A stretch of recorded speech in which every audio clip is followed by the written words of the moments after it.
میرے ہم سفر، معذرت کہ میں آپ کے ساتھ گاڑی کی سیٹ پر بیٹھ کر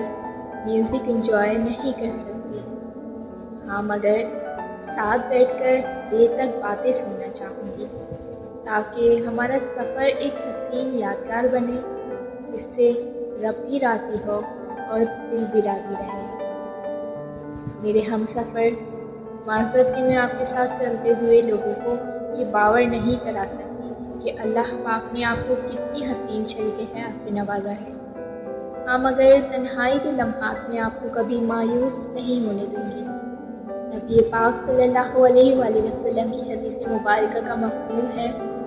بہترین عورت وہ ہے جس کی طرف اس کا شوہر دیکھے اور خوش ہو جائے۔ میرے ہم سفر، معذرت کہ نہیں آتا ہر کام مجھے کیونکہ میں مکمل نہیں، خامیاں مجھ میں بھی ہیں، مگر جو آپ اپنی پسند کا سکھائیں گے باخوشی سیکھ جاؤں گی۔ میرے ہم سفر، معذرت کہ جب مسجد سے الصلاۃ خیر من النوم کی صدا آئے گی میں آپ کی نیند کی ذرا پرواہ نہیں کروں گی اور نماز کے لیے بیدار کروں گی، کیونکہ کسب حلال کمانا بے شک آپ کا کام ہے، مگر یہ بھی سچ ہے وقت فجر ملائکہ رزق لے کر آتے ہیں۔ میرے ہم سفر، معذرت کہ مجھے پسند ہے گھر کی چار دیواری، کیونکہ مجھے اس میں تحفظ کا احساس ہوتا ہے، مگر جو محافظ بن کر ساتھ چلیں گے تو باہر بھی جاؤں گی کیونکہ مجھے آپ پر انحصار کرنا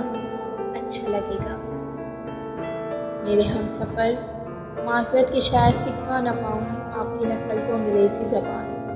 مگر ترتیل سے وہ قرآن پڑھ سکیں کہ رات کے ساتھ قرآن سے پڑھنا ضرور سکھاؤں گی۔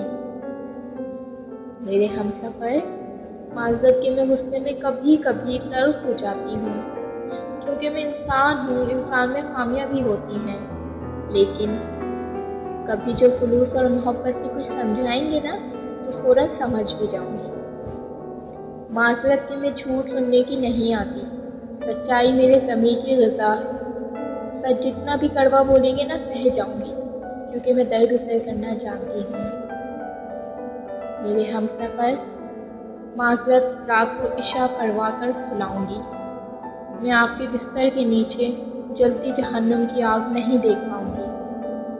میرے ہم سفر، میرے ہم سفر۔